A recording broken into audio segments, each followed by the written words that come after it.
Hello and welcome. Today I will be playing MTG Arena. This is a very interesting game. It's a very interesting take on Magic the Gathering, and I feel like the format is fairly interesting. It's very playable. It's very intuitive, but it has its problems, and I am going to try and talk about them while I showcase one of the best and my personal favorite deck in the meta, which is Blue-Black Control. My deck is not complete because I've spent many of the wild cards in random stuff, but it's just fairly good and it's fairly interesting. I mean, it's interesting if you don't know what the deck does. If you already know it, it's basically a copy of every other deck, I suppose.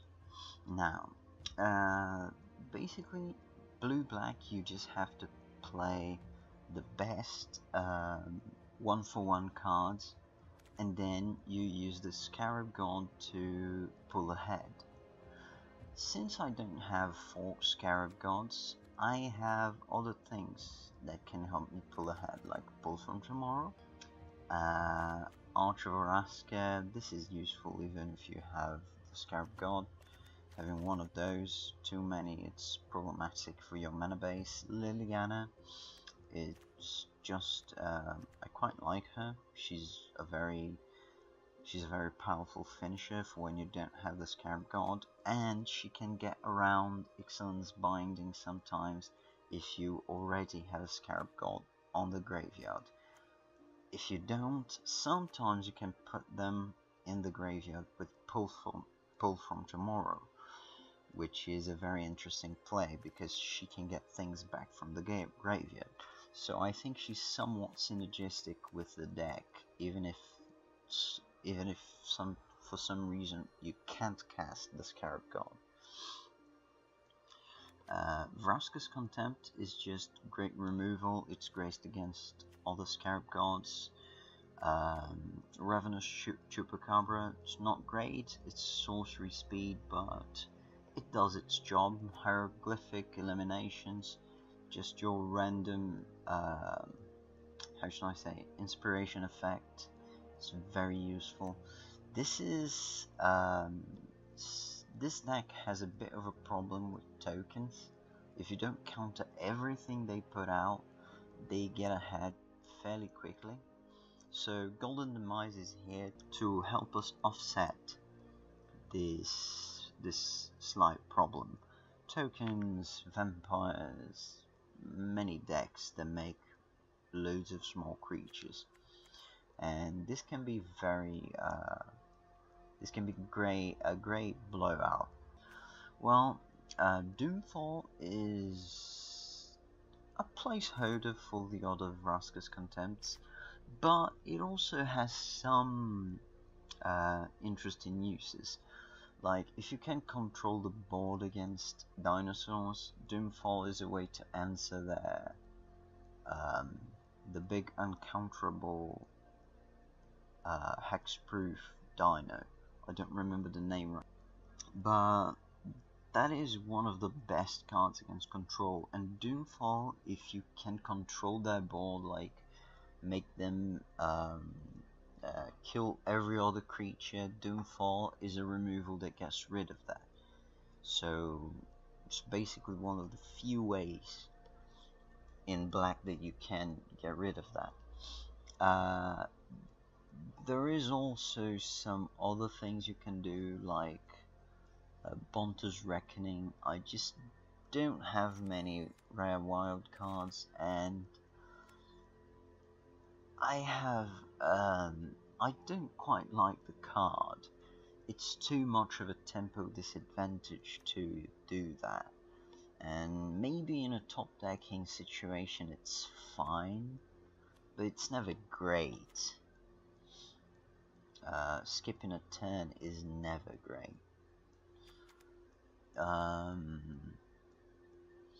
A Moment of Craving is just necessary. It's not the greatest removal, but against mono red, it's just huge.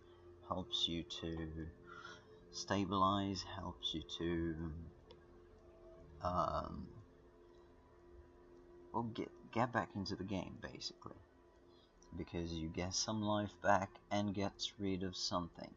So it's not like just a card you spend for life gain. You spend it to destroy a creature and you have the upside. So Dusk Legion Zealot, I enjoy the card, but I wouldn't have more of those. I see some decks running 2, up to even 4 I think. But Dusk Legion, it's a good card to have in the bin for when you're reanimating stuff with the Scarab God, but it's not great. And Negate is just fairly good against most decks. Even if the deck is based on creatures, they do have some important spells, so Negate is usually never dead. It's less than ideal in most situations. Essence Scatter, basically every deck is a creature deck right now. There are very few decks that don't have any creatures, and Essence Scatter just serves a very important purpose of trading one for one on the very start of the game. So I used 4 of these. It's a terrible card when you're up against Second Sun, but there's not too much Second Sun around, even though it is a good deck. I would probably play it. It actually, in this meta, is probably better positioned than blue-black. Opts is just your regular card selection 1-drop. Like, you don't have any other 1-drops. Actually, playing Grixis does give you access to some 1-mana removal, so there's that. But Opt is here to set up what we need to do. If we need land, we put spells to the bottom. If we need spells, we put land to the bottom. So it's just great to help you dig for stuff. Treasure map is here. I wish I had something that was more useful, but it's not a bad thing. Like, you get some scries and then 3 draws in 3 turns. It's basically really late game, but it's not a bad card. It's a good card. I like it. Champion of Wits. It's very good when you want to dig into your deck. It's another way to put creatures in the bin to help with the Liliana's ability. And yeah, that's it. It's just a good creature. Supreme Will. I wish I had 1 or 2 more of those, because it's fairly useful. It helps you to dig through your deck. It gets rid of something that someone's trying to play on curve. Just a great spell. And basically that's it. Like, you basically wait and you basically have to get rid of everything your opponent is doing until you can resolve one of your big spells, like the Scarab God or Nezahal. Tatsumok could be considered a big spell, but it's not here to be a finisher. It's here to take place of a ref effect, because when it gets in, everything you've marked when he was in your hand dies. Even with that, I think in my build is correct to play with 25 lands instead of 26, even though I think loads of people play 26 because it's just a good number when you're trying to get to 7 mana.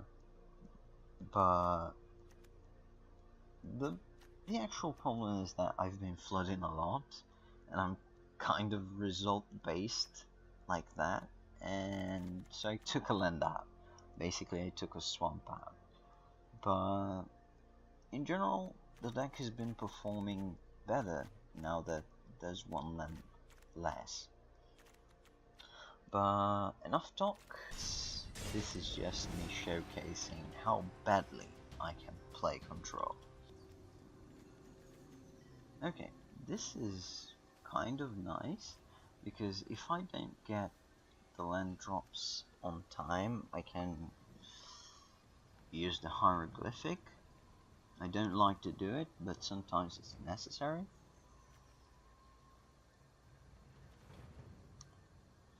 And Essence Scatter is just going to get us to the mid to late game, because we're going to be able to deal with that threats. The only problem is he's going first, but we do have the Golden Demise to get us back eventually, so let's hope my thinking is correct here.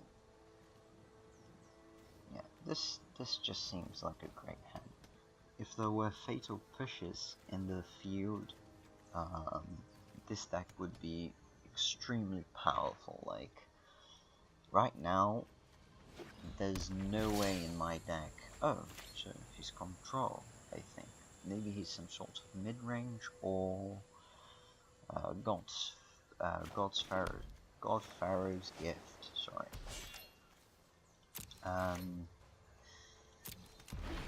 In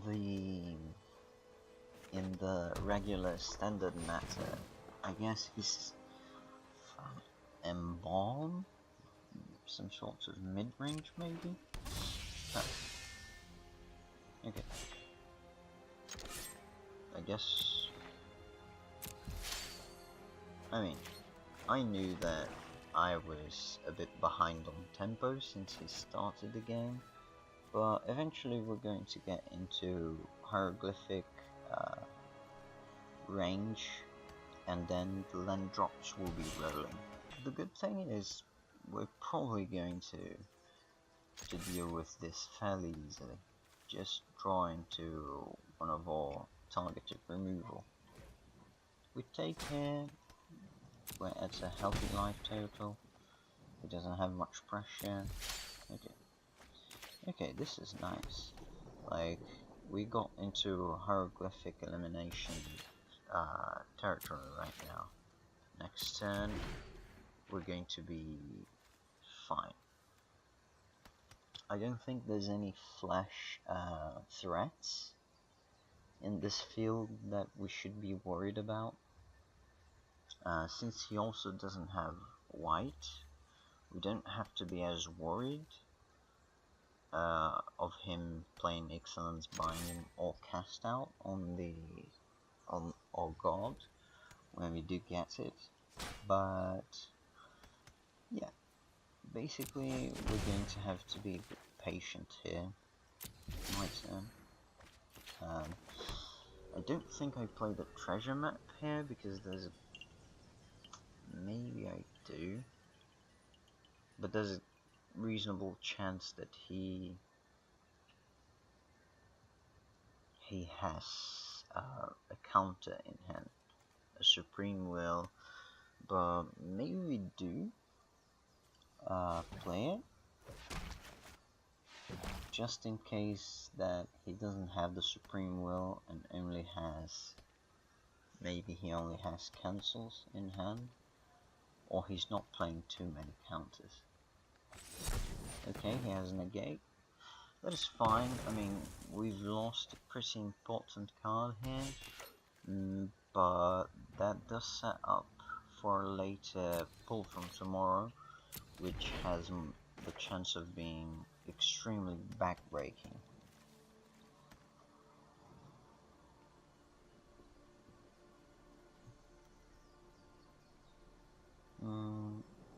He can try and use this opportunity to try to cast some threat, but I don't think he has much of a...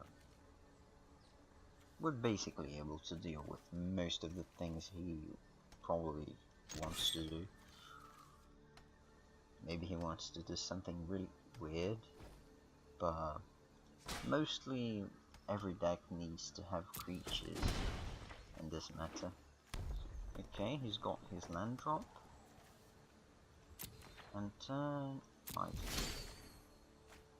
Okay, we have 4 Essence Scatter. I mean, 2 would be decent in this matchup because it's not a matchup in which this card is highly requisited, but it's fine. He probably has a Kefnet or something else to try and end the game with.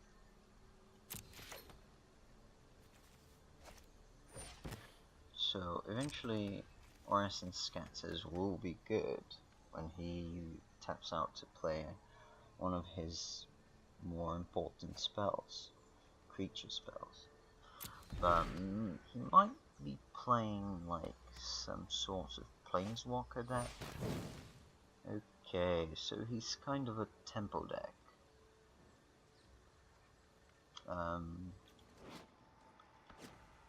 I think I do Essence Scatter here. I'm not in a huge hurry to play Hieroglyphic, and his clock is not that big. We've already taken 8 damage, but we still have 6 turns. Okay, my turn. I wish we drew land, but well, we're not in a bad position still.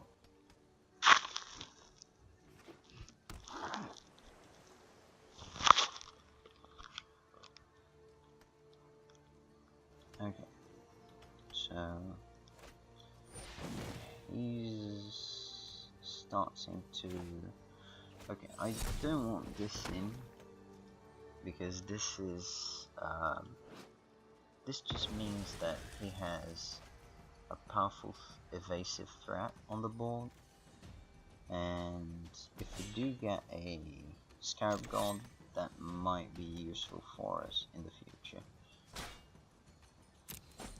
We're still at a healthy life total, but yeah, I'm kind of getting a bit pissed that we don't draw land, but okay. It's fine, it's fine. He's also in a bad position, but now he's actually drawing into land, so he might be getting into a position in which we can't deal with his stuff. I believe that even if he has a... Okay, that was almost... I don't know if we've Vraska's Contempt here. Since we have Doomfall and he doesn't seem to be the kind of deck that wants to... maybe we do it for damage. No, I actually want to Hieroglyphic Elimination. Let's save Vraska's Contempt for now. I really want my land drops. I think Vraska's Contempt can wait. Okay. My land drop is here. I do believe I should Evolving Wilds first. I don't think we leave up to Essence Scatter, but maybe it would have been correct to play the Swamp here.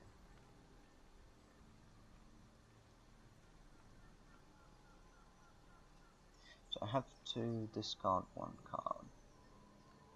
I think I discard Golden Demise because he apparently doesn't seem to, you see, he doesn't seem to be trying to make a huge board. He just wants to make 1 or 2 threats that are very powerful and apparently synergistic because of prowess, and he seems to have like a few sorceries and instants that are quite powerful, and that if he does in his turn, it's not a problem.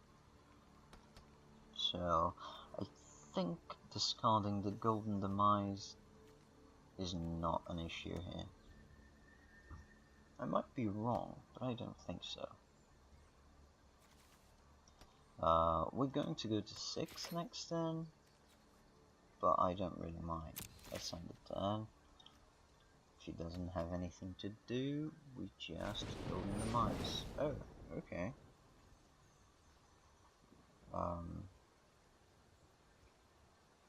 I suppose I'll let that resolve and turn. And we discard this. This is not much of an issue here. The other problem here is that this guy he kind of evades our removal. Okay, we Essence Scatter here, I suppose.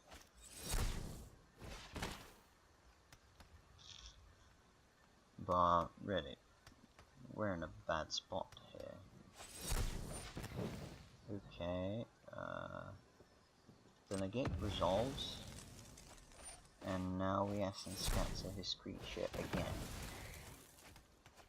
Okay, now since he's put us in strike range, in modern we should call it bolt range, but yeah, it's not an ideal position to be in. I suppose we're gonna have to do... Oh man, this is one of the problems. Basically it's that I'm not accustomed to it, but I missed the fetch here, and that is going to be really relevant. Okay, I'll Doomfall here, using this, this, I suppose.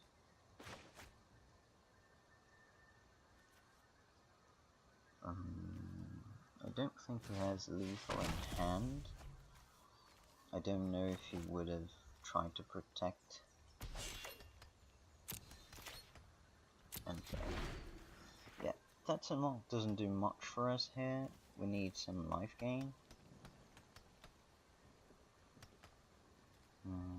Good thing that he can't make it come back.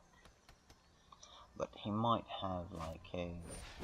Okay, strategic planning tells us that he doesn't have the lethal. We've been like having a few issues with our land drops. Okay. Okay, it's my turn. It's somewhat important that we don't tap out, because he might just have some instant that kills us. But right now we're safe from an instant at least. And a creature, because we have Vraska's Contempt. Deals with most creatures. Doesn't deal with this one like forever, because he can embalm it. Okay, he's drawing Dad, which is not bad for us.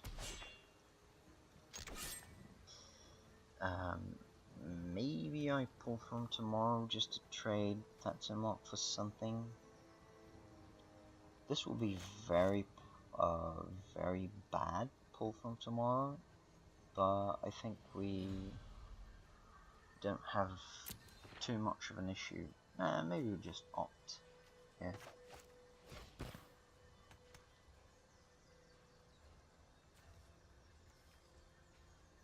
He's getting a bit flooded. Is land good enough for us here? Let's get one land at least. My turn. Okay. Cancel gets us in a slightly better position. Attacks. Enter. Since he has like hopefully he will try to do something here, like use his mana, but I do imagine he has some more reach. By reach I mean lightning strikes, because it's the only efficient burn spell in the format.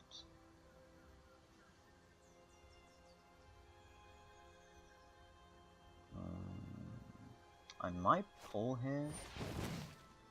Okay, so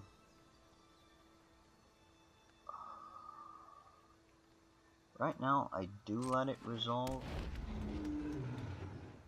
because I can Vrask's Contempt it, and actually that lets us get out of bolt range. So if he tries to counter it, I'll counter his counter block.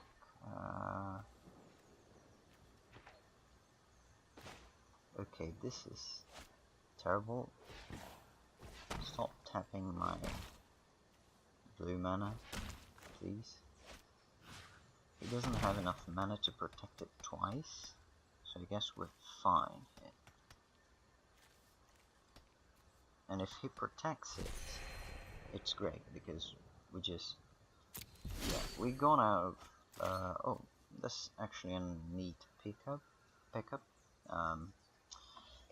but we're still ways away from actually winning. We're just in a nice position. Not great, I suppose. But since we don't die to a lightning strike anymore, I think we pull for 3 this turn. And 3 is just basically the start of card advantage for pull. Okay, who wants to do something second main? Okay, let's pull for 3. We might discard Tetsamok because even though he could finish this game, I want something that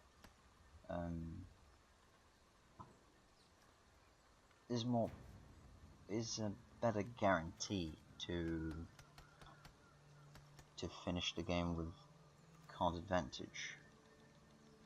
Because Tetsamok is just a dumb beater if he doesn't kill anything. Okay. Okay, you're tapping it wrong. If he tries to counter it, I might let him. Okay. He might be baiting me, but let's negate this. Since we have removal for his next threat and a cancel in hand, he might be just trying to get me into burn range by lightning striking me here. This is fine. Pull is important for us, but right now I have a window to know.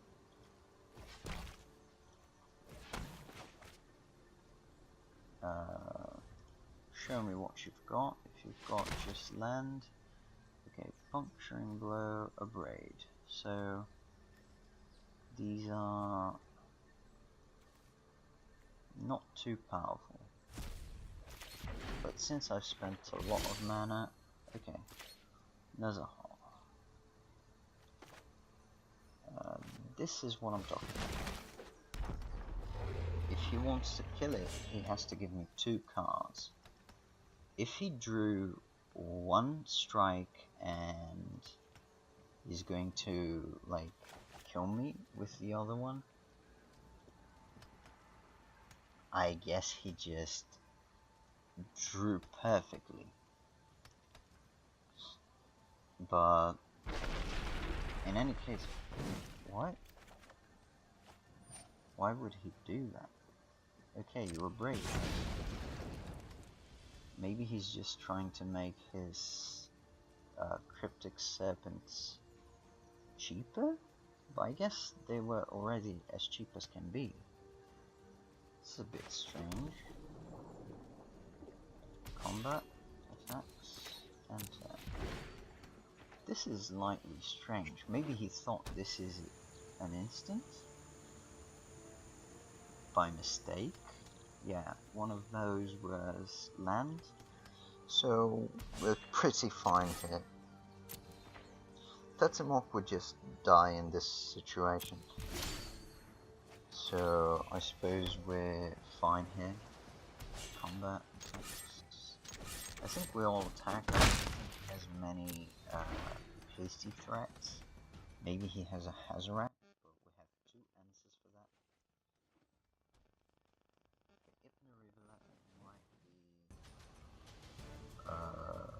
Okay, okay. This resolves. Let me see. I have 9 land. So if I spend 4, I don't have enough mana to activate it actually. Combat, tactics, block. Let's go this thing. You can draw a card, but you won't get to protect your thing. Combat, and that is how you close out a game, slowly but surely.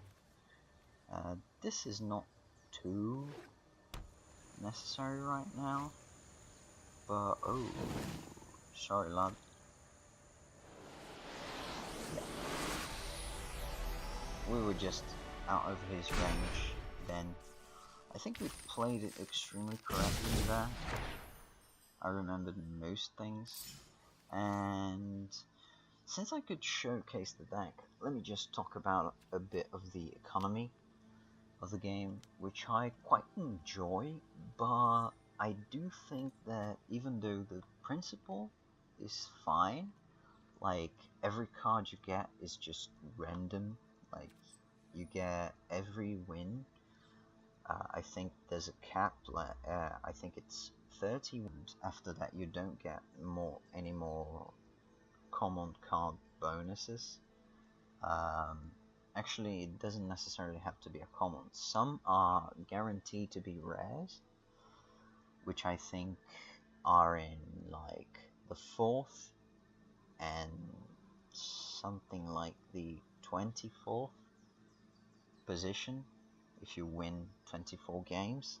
I think there are a few, or at least every time I've won 24, the 24th card was a rare. I think this is a nice system because every game feels like, well, this is important. I will get some nice rewards if I win. So I like it. I feel like the grind. I feel like this card gives the grind a bit more meaning. And the extra packs, I wish you could have any kind of pack, but having it the latest one is not a problem.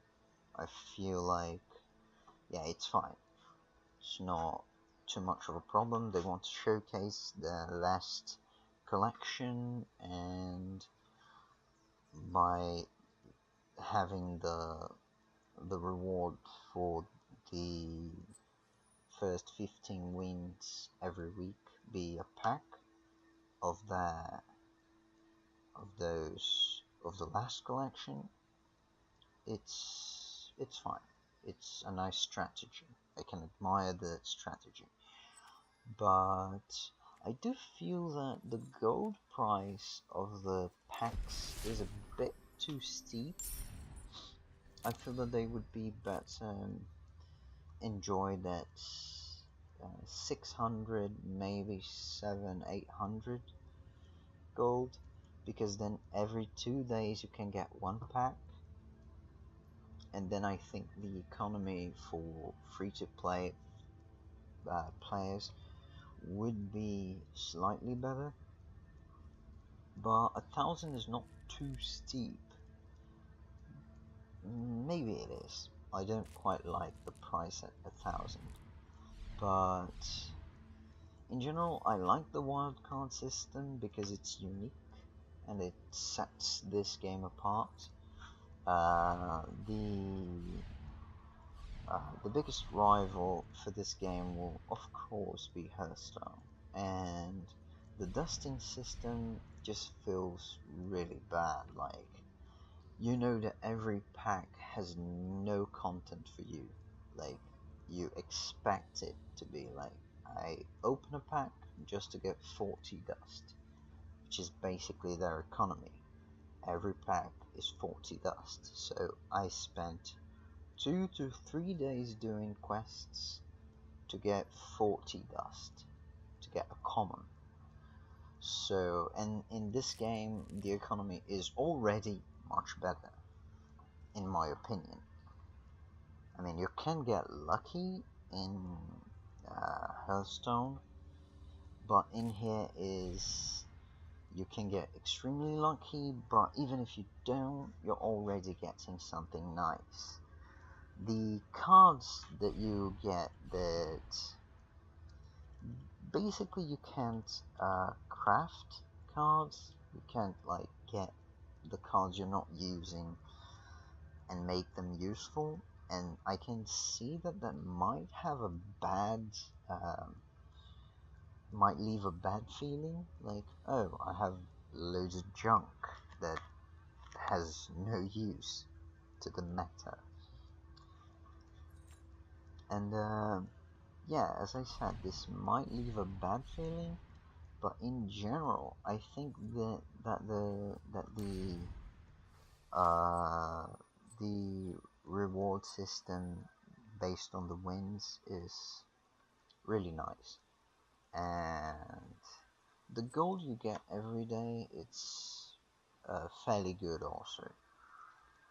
Maybe, as I said, 600 gold for a, how should I say, for a pack could be a bit too cheap. So maybe somewhere in between, but 1,000 gold, I feel that is slightly, it's a bit too high. But or they could change the value of the quests, which would be basically the same. Not if they only change the quest, actually. If they only change the quest values and left the daily rewards, like the first win you get 200 gold or something, maybe it would be more balanced.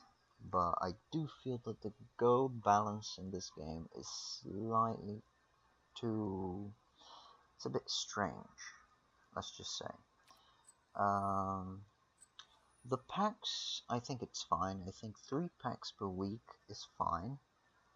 Maybe they could make those packs like they open up every 2 days. So basically that makes it 4 packs a week, so maybe 3 days, but then the math doesn't add up. But, you know, that wouldn't incentivize. Maybe that would be a bit too cheap. I'm thinking too much on their side. But that would incentivize people to get in the game from people to not get like too far away from the game. Like, oh, I have to win a pack, I have to get in after tomorrow at least. Because if you have a weekly based system, people go like, oh, let's win 15 right now, and they might forget to win 15 next week. And if they forget next week, then when they remember, this might leave a bad feeling or something. So I suppose that the 15 pack, I would make it more like from, oh, maybe like, Thursdays, no, not Thursdays, like Monday you get a pack, Tuesday you get a pack, and Saturday you get a pack. And they might be cumulative until up to 3 or 4. So this might be a slightly better system. I don't know. I just feel that sometimes some casual players from one week to the other they might forget to get in, and this disincentivizes them to continue playing, perhaps. Maybe not, maybe I'm just talking gibberish. But in general, I quite like the game. It has a few bugs, but still in beta. Still in closed beta, it's not even open beta. But in general, I really enjoy it. Compared to the system in MTGO, it is much better. But, well, MTGO has Modern, MTGO has even Commander, Pauper, or not Pauper, Pauper, and Legacy, Vintage, so I guess it's still a very good competitor. And also the championships in Modo are, different. They are not casual. You spend something to get into the tournaments, so you do have that a bit more serious kind of championship feel. Not championship, but like the Friday night Magic feel there. Oh, I'm putting something on the line. It's not too much, but if I win, it's very nice. And if I lose, it's fine. As I said, it's not too much. So that's basically my feel for the beta right now. Maybe next video I'll talk a bit about the meta, which is very interesting. Like, I see loads of different things. I mean, it can be very annoying when you face mono red after mono red after mono red, and if you're playing mono red, it's basically a mirror every game. But you do see some people getting very creative with this very limited pool of resources. Another thing is that I don't like this menu at all. Like, I think it's so unintuitive. Like, you get out from you exit the game from the settings. You should have like a menu to collection, uh, pack store, and maybe something else here saying um, client management or something, and then you press on client management, and then you have the leave game, log out, and then adjust settings. Maybe that would be a slightly more friendly and intuitive system. And well, yeah, it's just a minor issue I have here. I do like this system though. I report issue even if they don't see everything people send, but it does make people feel like they're helping on the beta. So I suppose all in all, I love Magic. So there's probably no way for me to not like this game. I even liked Duels of the Planeswalkers, which were very much not that fun. They were very simple and very limited in its Magic experience. But all in all, I think the game is heading towards a good direction. They've already even made some changes to the economy based on what some influencers and some other people have said. So I hope you liked the video, and I hope to see you again. Goodbye.